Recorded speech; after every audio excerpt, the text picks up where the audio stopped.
नमस्कार दोस्तों, मेरा नाम है प्रवीण और आप देख रहे हैं पाविका फिर से इस चैनल को एक बार फिर से। तो आज मैं लेके आया आपके लिए बहुत important topic again from the refrigeration and air conditioning. जैसा कि आपको मालूम है कि फिलहाल हमने ये नया सब्जेक्ट लिया है। फिलहाल अब हम पहला चैप्टर खत्म ही करने वाले हैं। तो आज का जो टॉपिक है that you are seeing is your air expansion refrigeration system. ठीक है, ये भी एक तरह का रेफ्रिजरेशन मेथड्स में से एक नया टॉपिक है that is your air expansion refrigeration, जिसमें एयर या कोई भी दूसरी गैस यूज की जा रही है कूलिंग इफेक्ट को प्रोड्यूस करने के लिए। और ये काफी लो टेम्परेचर प्रोड्यूस करता है, जैसा कि आप देख रहे हैं -121.2 डिग्री सेल्सियस। यानी कि कोई भी गैस या फिर एयर जब इसे ऑटोमेटिकली एक्सपैंड होने दिया जाता है, ठीक है, आप देख रहे होंगे कि यहां पर एक्सपैंडर लगा हुआ है। तो ये कोल्ड एयर जो 20 डिग्री सेल्सियस पे थी, अगर कोई भी क्या बोलते हैं गैस या फिर एयर को जो 20 डिग्री सेल्सियस पे थी और 10 एटमॉस्फेयर पे थी, जब उसे एक्सपैंड होने दिया जाता है, वो भी कब? एडियाबैटिक कंडीशंस में। मतलब एक ऐसी कंडीशन जिस दौरान ना ही मास ट्रांसफर होता है किसमें से, सिस्टम में से सराउंडिंग की तरफ या फिर सराउंडिंग से सिस्टम की तरफ कोई भी मास ट्रांसफर भी नहीं होता और ना ही हीट एक्सचेंज होता है, तब कूलिंग इफेक्ट प्रोड्यूस होता है। और कौन करने वाला है? ये एयर ही करने वाली है या फिर वो जो गैस हम यूज कर रहे हैं। बट अगर मैंने पहले अगर आपने मेरा चैनल सब्सक्राइब नहीं किया तो प्लीज आपसे बहुत बड़ी सी रिक्वेस्ट कि आप मेरा चैनल सब्सक्राइब कीजिए, लाइक एंड शेयर मत भूलिएगा, ताकि मैं ऐसी एजुकेशन वीडियोस आपके लिए हमेशा पर लेके आता हूँ। और इस वीडियो के डिस्क्रिप्शन बॉक्स में अगर आप देखें तो आपको एक लिंक मिलेगा जहां से आप इसी चैप्टर यानी कि हमारा जो प्लेलिस्ट का नाम है या फिर बोल सकते हैं हमारे चैप्टर का नाम है that is your fundamentals of refrigeration and air conditioning, या सिंपली हमने लिखा हुआ है रेफ्रिजरेशन एंड एयर कंडीशनिंग का ये हमारा चैप्टर है। तमाम वीडियोस आप इससे डाउनलोड कर सकते हैं। University questions, solved numerical questions भी आप डाउनलोड कर सकते हैं, अपने फ्रेंड को सजेस्ट कर सकते हैं हमारा चैनल। तो एक और मैं रिक्वेस्ट करना चाहूंगा कि आए दिन काफी सारे कमेंट्स आते हैं कि सर आपकी वजह से हमारा मतलब जो मार्क्स हैं यूनिवर्सिटी एग्जाम में बहुत अच्छे हैं, तो थैंक्स फॉर दिस। ये सब आप ही का प्यार है। आपको अगर आपके कुछ और कमेंट्स होंगे तो वो भी आप भेज सकते हैं। तो मेरी एक छोटी सी रिक्वेस्ट है कि अगर आपको लगता है कि हमारी वजह से आपको कुछ मार्क्स के बेनिफिट हुए हैं या फिर आपको कॉन्सेप्ट बहुत अच्छा लगा है या फिर यूनिवर्सिटी में बहुत अच्छे मार्क्स आए हैं हमारी वजह से, वीडियोस देखने की वजह से आपका नॉलेज बढ़ा है, तो प्लीज दिल खोल के डोनेट कीजिएगा। Okay, that was just a slip of tongue, sorry for that. Okay, तो आप डोनेट कर सकते हैं, उसका भी लिंक भी डिस्क्रिप्शन बॉक्स में दे दिया गया। तो चलिए स्टार्ट करते हैं हमारा आज का topic that is air expansion and refrigeration system. ठीक है, अब देखिए वैसे तो रेफ्रिजरेशन मेथड्स बहुत सारे हैं, जैसे कि हमने जो अभी तक कवर किया है मैं कुछ गिना देता हूं, ठीक है, और जो हमने कवर नहीं भी किया है वो भी गिना देता हूं। बट मैं एक पूरा टॉपिक लेने वाला हूं कि कौन कौन से रेफ्रिजरेशन मेथड्स होते हैं। जैसे कि अभी तक हमने वेपर कॉम्प्रेशन सिस्टम यूज किया हुआ है, मतलब बताया मैंने आपको, ऑलरेडी वीडियो लेके आया हुआ हूं, ठीक है, जिसके ऊपर बेस्ड एसी चल रहा है हमारा आज का, यानी कि एयर कंडीशनिंग यूनिट जो आपके घरों में एसी लगा रहता है। देन रेफ्रिजरेटर, यानी कि जो डोमेस्टिक रेफ्रिजरेटर्स होते हैं या फिर इंडस्ट्रीज में डोमेस्टिक रेफ्रिजरेटर को चिलर कहा जाता है, ठीक है, वो कौन से सिस्टम के ऊपर यानी कि काम करता है, तो वो कौन सा सिस्टम है? Vapour compression system. कल जो मेरा पिछला वीडियो आया था that was based on your vapour absorption system. उसका यूज ज्यादा नहीं होता, ज्यादातर वहीं जहां पे फ्यूल बहुत इकोनॉमिकल है, क्योंकि आपको मालूम है आज तो वैसे ही 100 रुपीज पेट्रोल हो गया है, डीजल हो गया है, ठीक है, तो फिलहाल वो यूज नहीं कर रहे हैं। बट पुराने जमाने में जहां इलेक्ट्रिसिटी नहीं थी वहां यूज होती थी। चलिए ज्यादा ना टाइम लेते हुए हम इस कॉन्सेप्ट पे आते हैं, ठीक है। अब याद रखिएगा, देखिए ये तो अभी सिस्टम पे डिपेंड करता है कि आप एयर लेते हो या फिर कोई भी गैस लेते हो, ठीक है। तो फिलहाल अभी हमने एयर ले लिया है। हम क्या करेंगे, देखिए इसमें कुछ पार्ट्स हैं, सबसे पहले वो देख लेते हैं। और याद रखिएगा इसमें एयर का कॉम्प्रेशन हो रहा है तो हमने कॉम्प्रेसर लगाया है, एयर का एक्सपेंशन हो रहा है तो हमने एक्सपेंडर लगाया हुआ है, ठीक है। यहां पे हीट एक्सचेंजर आपको दिख रहा होगा। ओके, यहां पर है रेफ्रिजरेटर स्पेस, मतलब ये वो स्पेस है या फिर इसका जो दूसरा नाम है इवापोरेटर, ये वो स्पेस है जहां पर आप अपना ठंडा पानी, मतलब ठंडा पानी नहीं, मतलब आपको मालूम होगा कि जब भी आप बर्फ जमाना चाहते हैं तो आप क्या करेंगे, एक ट्रे लेंगे, ट्रे को पानी से भर देंगे और पानी का टेम्परेचर अराउंड 20 से 25 डिग्री सेल्सियस होगा, जो भी रूम का टेम्परेचर होगा। तो फिर वो ट्रे आप कहां रखते हैं? रेफ्रिजरेटर में रखते हैं, डीप फ्रीजर में रख देते हैं, ठीक है, ताकि वहां पे बर्फ बने। तो उसी का नाम है इवापोरेटर या फिर बोल सकते हैं रेफ्रिजरेटर स्पेस, ठीक है। आई होप आपको चीजें तो क्लियर हुई होंगी, ये सारे कंपोनेंट्स। अब हम बात करते हैं कि ये जो कूलिंग इफेक्ट दी जाती है एक लॉ से, ये लॉ कौन सा है? एडियाबैटिक लॉ में ये क्या आता है? PV raise to gamma equal to constant. अभी पी क्या है? हमारा प्रेशर है, वी क्या वॉल्यूम है, और ये गामा क्या है? The gamma is nothing but your this is CP by CV. ये एक रेशियो रहता है, ठीक है, ये है specific heat capacity at constant pressure, this is specific heat capacity at constant volume. और एयर के लिए इस गामा की वैल्यू होती है 1.4। अभी हम जैसे जैसे आगे बढ़ेंगे तब हम समझेंगे, ठीक है। मैंने लॉ तो लिख दिया है, बट अगर हम मुझे ये टेम्परेचर निकालना है तो हम कैसे निकालेंगे, कौन सी इक्वेशन का यूज करेंगे, ठीक है। तो लॉ तो हम यही यूज करने वाले हैं, ठीक है। ये जो कूलिंग इफेक्ट है ये गवर्न की जाती है, दी जाती है इस लॉ द्वारा, PV raise to gamma equal to constant. देखिएगा अब हम कैसे करने वाले हैं, ठीक है। कंपोनेंट्स तो मैंने आपको बता दिए। ओके, सबसे पहले यहां पे देखते हैं, हमारे पास एक वार्म एयर है, ठीक है। हमारे पास एयर है जो एटमॉस्फेरिक प्रेशर पे है। कितने, देखिए हमारे ऊपर वातावरण का जो प्रेशर है वो एटमॉस्फेरिक प्रेशर है, तो हमारी जो एयर है वो भी 1 एटमॉस्फेयर पे है, ठीक है। ओके, और जो टेम्परेचर है वो 20 डिग्री सेल्सियस, यानी कि रूम टेम्परेचर पे अवेलेबल जो एयर है वही ले रहे हैं हम, ठीक है। तो 20 डिग्री सेल्सियस जो केल्विन में अगर हम कन्वर्ट करेंगे तो 293 केल्विन है। ओके, तो ये हमने नाम दे दिया इसको वार्म एयर, ठीक है। ओके, अब ये पाइप में आगे बढ़ रही है, तो याद रखिएगा ये जो पूरा सिस्टम है ये एडियाबैटिक प्रोसेस है। एडियाबैटिक प्रोसेस यानी कि हमारा इस दौरान ना ही सिस्टम से कोई मास ट्रांसफर होता है सराउंडिंग को, ना ही सिस्टम से कोई भी टेम्परेचर एक्सचेंज होता है। टेम्परेचर एक्सचेंज नहीं, एक्चुअली हीट एक्सचेंज बोलना चाहिए, हीट एक्सचेंज भी नहीं होता है। अगर एडियाबैटिक प्रोसेस में टेम्परेचर बढ़ता है तो ठीक है, वो टेम्परेचर बढ़ता जाएगा। कहने का मतलब है कि अगर एडियाबैटिक प्रोसेस में किसी वजह से टेम्परेचर बढ़ता है तो हीट अंदर पैदा होगी, तभी तो टेम्परेचर बढ़ेगा। बट वो हीट कभी भी सिस्टम से सराउंडिंग की तरफ नहीं जाएगी, क्योंकि ये प्रोसेस हमारा पूरा एडियाबैटिक प्रोसेस है। तो मैंने बता दिया। ओके,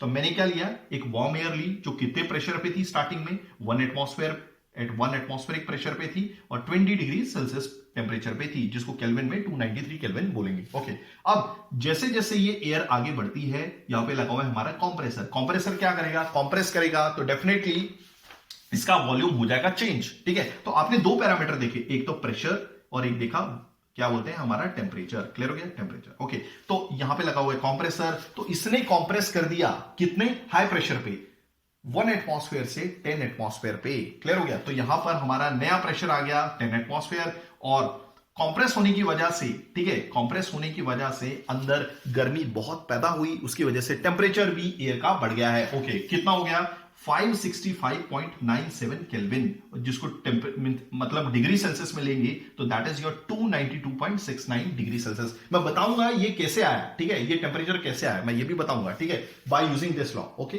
आई होप आपको चीजें समझ में आ गई होंगी, ठीक है। तो हमारा क्या हो गया, प्रेशर बढ़ चुका है, मान लीजिए ये P1 है तो ये P2 है, ये T1 है तो ये T2 है। ओके, 1 एटमॉस्फेयर और 20 डिग्री सेल्सियस पे हमारा ये अवेलेबल एयर थी, हमने इसको कंप्रेस कर दिया एडियाबैटिक कंडीशंस को मेंटेन करते हुए, तो प्रेशर बढ़ गया 10 एटमॉस्फेयर और टेम्परेचर हो गया है अभी 565.97 केल्विन, जो डिग्री सेल्सियस में 290.69 डिग्री सेल्सियस होता है, ठीक है। ओके, अब आगे बढ़ते हैं। देखिए हवा तो बहुत गर्म हो गई है, ठीक है, यहां पर तो रूम टेम्परेचर पे थी, यहां पे हवा बहुत गर्म हो गई है, तो हमने लगाया हुआ हीट एक्सचेंजर। हीट एक्सचेंजर याद रखिए, काफी स्टूडेंट्स को कंफ्यूजन होती है कि हीट एक्सचेंजर क्या होता है, कंडेंसर क्या होता है, क्योंकि कभी कभी आपने देखा होगा हम कंडेंसर यूज कर लेते हैं और कभी हीट एक्सचेंजर यूज करते हैं। हीट एक्सचेंजर हमेशा सेंसिबल हीट निकालने के काम में आती है। सेंसिबल हीट मतलब देखिए, सेंसिबल हीट दे भी सकते हैं, निकाल भी सकते हैं, ठीक है। वो कैसे निकाल सकते हैं, हीट एक्सचेंजर का यूज करके, और इसी हीट एक्सचेंजर को यूज करके हम सेंसिबल हीट दे भी सकते हैं, निकाल भी सकते हैं। बट इस प्रोसेस में हम सेंसिबल हीट निकाल रहे हैं किसकी हेल्प से, कोल्ड वाटर मतलब ठंडे वाटर के मदद से। मतलब ये जो पाइप है ये हीट एक्सचेंजर से जाएगी, ये जो देख रहे हैं आप ग्रीन कलर की पाइप है, तो ये हीट एक्सचेंजर से गुजर रही है और यहां से आपका पानी गुजर रहा है, ठीक है। क्लियर हो गया, पानी यहां से, ठंडा पानी यहां से जाएगा और हीट लेके बाहर निकल जाएगा। तो ये जो टेम्परेचर है, टेम्परेचर कितना था हमारा 565.97 केल्विन, तो ये टेम्परेचर गिर के 20 डिग्री सेल्सियस पे आ जाएगा। बट इस दौरान ये खास ख्याल रखा जाता है कि आपका प्रेशर कम ना हो, प्रेशर वही मेंटेन होता है, that is your 10 atmosphere he maintain होगा। और याद रखिएगा ये जो भी हॉट एयर जा रही है इस दौरान एयर का फेज चेंज नहीं होता है, यानी कि स्टेट चेंज नहीं होती, यानी कि एयर एंटर करते वक्त भी एयर ही थी, यहां पे हॉट एयर थी, कौन सी थी, हॉट एयर, ठीक है। बट बाहर निकलते वक्त ये कोल्ड एयर हो जाएगी, जैसे कि मैं बोल रहा हूं। तो यानी कि कहने का मतलब सिंपली इतना है कि आपका फेज चेंज नहीं हो रही है, यानी कि जो एयर थी वो एयर ही रहने वाली है, यानी कि एयर मतलब गैस ही रहने वाली है, ठीक है। आई होप आपको चीजें समझ में आ रही होंगी। ओके, अब कितना हो गया ये 293 केल्विन, यानी कि 20 डिग्री सेल्सियस। हीट निकालने के बाद इसने हीट निकाल दी, इस दौरान कोई भी स्टेट चेंज नहीं होती। याद रखिएगा हीट एक्सचेंजर में जब भी हीट एक्सचेंजर में दो काम होते हैं, आइदर सेंसिबल हीट निकाली जाती है, सेंसिबल हीट दे दी जाती है, बट इस दौरान फेज चेंज नहीं होता। फेज चेंज मतलब स्ट्रेट चेंज नहीं होती, वेपर लिक्विड में नहीं बदलता, लिक्विड वेपर में नहीं बदलता, ये मतलब है। ठीक है, आई होप आपको चीजें बहुत अच्छे से समझ में आ गई होंगी। तो ये हो गया हमारा कोल्ड एयर। अब इसे किससे पास किया जाता है? एक्सपैंडर से। एक्सपैंडर से यानी कि जो एक्सपैंडर का मतलब क्या होता है? मतलब जो हाई प्रेशर गैस है, ठीक है, जैसे हम एक्सपेंडर से पास करते हैं तो वो लो प्रेशर गैस बन जाती है। ठीक है, तो ये याद रखिएगा यहां पे। तो 10 एटमॉस्फेयर की जो एयर, जो प्रेशर है, 10 एटमॉस्फेयर का जो प्रेशर है किसका? कोल्ड एयर का, वो एक्सपैंडर से पास होके बन जाता है 1 atmosphere pressure, 1 atmospheric pressure. Okay, और टेम्परेचर भी बहुत गिर जाता है। वो बहुत कितना गिर जाता है? वो आ जाता है कितने? 293 केल्विन से डायरेक्टली 151.75 केल्विन, जो अगर हम डिग्री सेल्सियस में कैलकुलेट करेंगे तो this is coming out to be -121.2 degree Celsius. Okay, तो ये यहां की पाइप बहुत ठंडी हो जाती है।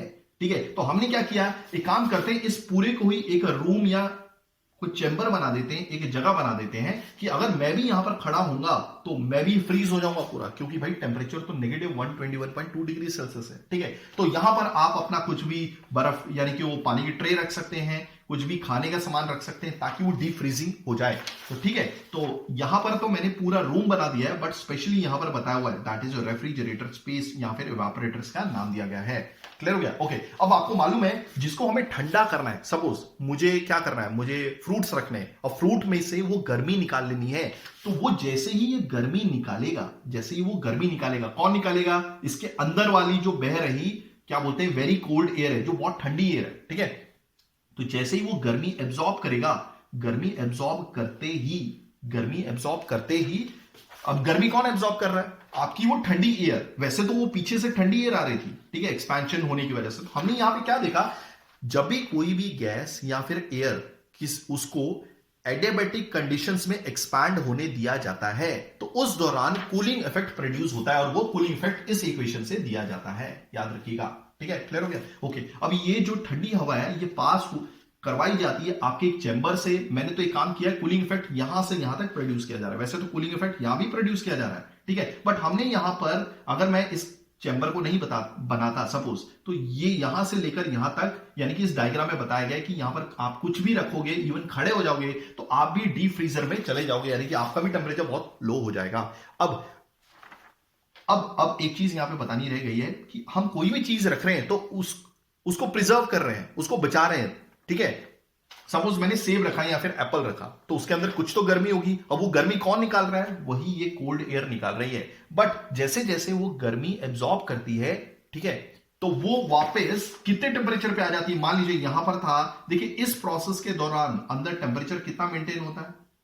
-121.2 डिग्री सेल्सियस, और प्रेशर कितना था? 1 एटमॉस्फेरिक प्रेशर था। बट जो भी चीजें हम रख रहे हैं उसके अंदर कुछ तो गर्मी होगी, तो वो गर्मी को कौन लेता है? ये यही एयर, कोल्ड एयर लेती है और वापस अपने इस टेम्परेचर पे आ जाती है, यानी कि 20 डिग्री सेल्सियस टेम्परेचर पे आ जाती है, और एटमॉस्फेरिक प्रेशर तो प्रेशर उतना ही मेंटेन रहता है। बट अब हम देखेंगे कि भाई मैं ये प्रिडिक्ट कैसे कर रहा हूं, ये 292.69 डिग्री सेल्सियस और ये -121.2 डिग्री सेल्सियस कैसे प्रिडिक्ट कर रहा हूं, तो अब हम देखेंगे। ठीक है, ओके, सबसे पहले मैं क्या करूंगा, इसी इक्वेशन का यूज कर रहे हैं ना, तो सबसे पहले काम करता हूं, ये वैल्यू मैं थोड़ा सा ऊपर लिख देता हूं। Gamma is equal to air के लिए जो गामा होता है मैंने ऑलरेडी बता दिया, CP/CV is equal to 1.4। Okay, तो हमें मालूम है एडियाबैटिक प्रोसेस में क्या होता है, PV raise to gamma equal to constant. Constant मतलब सपोज अगर मैं कांस्टेंट यहां पे लिख देता हूं, सबसे पहले कांस्टेंट हो गया।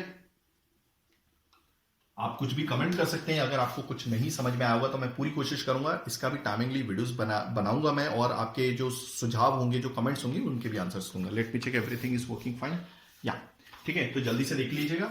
ओके, तो अब मैं PV raise to gamma equal to constant, ठीक है, गामा एयर के लिए 1.4 होता है। ठीक है, ओके, अब कांस्टेंट है, दैट मीन्स मैं ऐसे लिख सकता हूं, सपोज एक स्टेट यहां पे डिफाइन कर देता हूं, दूसरी स्टेट अभी मैं डिफाइन करता हूं, P1V1 equal to gamma equal to, यहां पे लिख सकता हूं P2V2 equal to gamma. Clear हो गया? ओके, अब यहां पर हम देख रहे हैं ज्यादातर हमारे पास जो वेरिएबल्स हैं, यानी कि जो पैरामीटर्स है वो प्रेशर और टेम्परेचर है। ठीक है, तो एक काम करूंगा, तो यहां पर तो मुझे प्रेशर और वॉल्यूम ही दिख रहा है। ठीक है, तो मैं काम करूंगा, देखिए P1, एक काम करूंगा, इसको मैं P2 को नीचे ले लूंगा। ओके, और ये जो V2 है बाय V1 है, आप देख रहे हैं दोनों के ऊपर गामा गामा है, मैंने V1 को नीचे ले लिया था, दोनों के ऊपर पावर भी गामा गामा है, तो एक काम करूंगा मैं दोनों को कॉमन पावर दे दूंगा। ठीक है, हो गया क्लियर? ओके, अब मैं क्या काम करूंगा, जब मैं देख ही रहा हूं कि यहां पर मैं प्रेशर और टेम्परेचर से खेल रहा हूं, ठीक है, तो इस वॉल्यूम को रिप्लेस कर दूंगा, वॉल्यूम को रिप्लेस कर दूंगा। अब कैसे? सबसे पहले मैं V2 बाय V1 को थोड़ा फ्री कर देता हूं।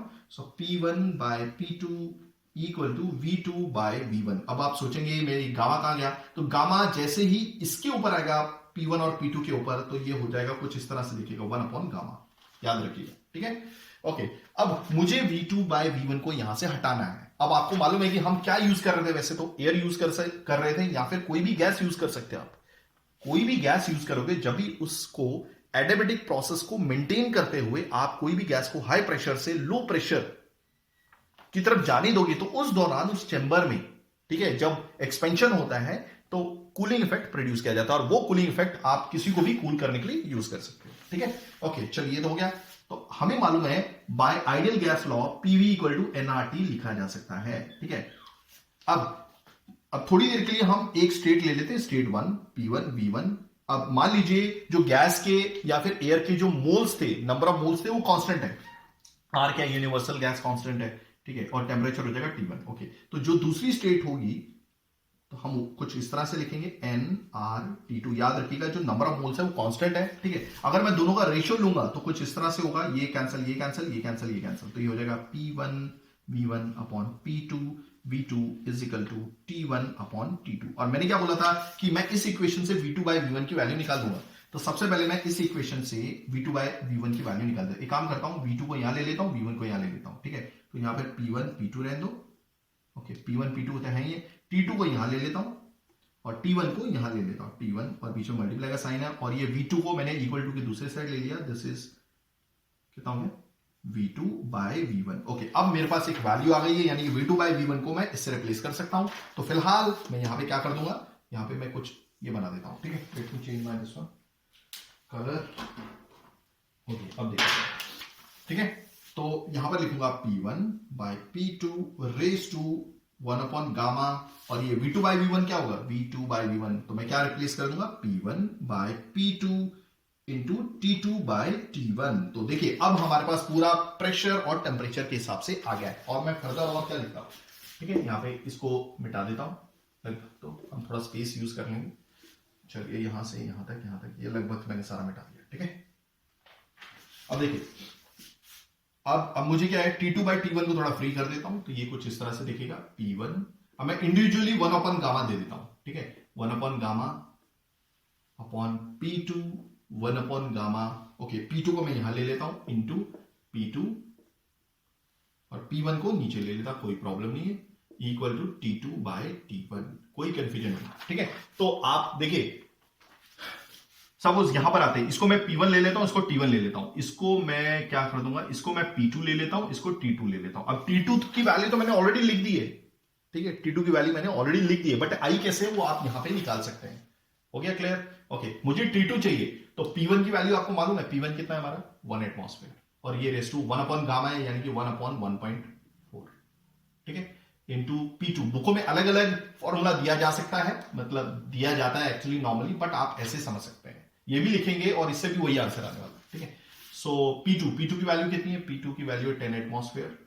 ठीक है, P2 that is 10 atmosphere 1 upon 1.4 into, यहां पे मैं पावर को यहां पे कर देता, ब्रैकेट में करता, P1 क्या है 1, T2 कितना है, T2 तो हमें निकालना है। ओके, T1 को मैं यहां ले लेता हूं, फिर T1 कितना था, T1 था 20 degree Celsius, but degree Celsius में नहीं लेना है, you have to take in kelvin, 293 kelvin equal to, तो अगर आप T2 निकालेंगे तो this is coming up to be 565.97 kelvin, जो डिग्री सेल्सियस में लगभग 290.69 डिग्री सेल्सियस होगा। वैसे ही इसी इक्वेशन का यूज करके आप ये नेगेटिव 121.2 डिग्री सेल्सियस भी निकाल सकते हैं। बट इस दौरान अब जो बन जाएगा, ये आपका बनेगा, ये आपका क्या बनेगा, हाँ T1।